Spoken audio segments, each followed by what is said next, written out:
My name is Andrew Kursak, and I am a manufacturing engineer for the Technology House in Streetsboro, Ohio.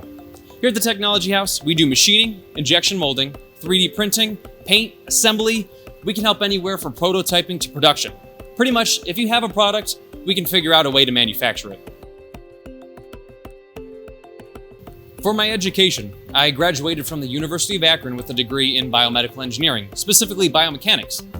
During school, I did engineering internships or co-ops, and I would highly recommend doing an internship if you get the chance.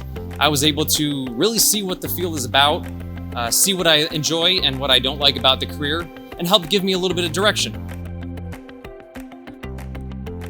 What led me to my position was attending my college's career fair. There I saw a booth that had a 3D printed human skull on the table, and this turned out to be the booth for the Technology House. And this stood out to me, and I looked into the company more, and the Technology House seemed like a place that was always looking for the latest method of production, such as additive manufacturing, but also maintaining their wide range of current methods of production, such as injection molding and machining. It seemed like a job I would be interested in telling friends and family about, so I applied, I did some interviews, and I got the job. And that was about 3 years ago. Every day is different for me as a manufacturing engineer. Sometimes I'll be with the quality department, making sure parts are meeting specifications. Other times I'll be writing instructional documents to make sure our processes are more efficient. We'll run experiments to optimize a system. And a lot of time is spent 3D modeling, whether it's bringing to life the sketches of an inventor or creating a fixture for internal use.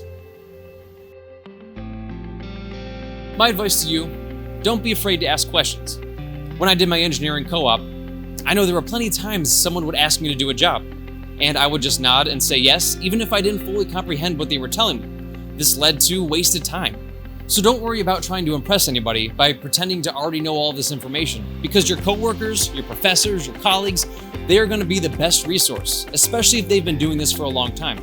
And I hope that when I'm 50, I'm still asking questions, because that means I've continued to put myself in a position to learn.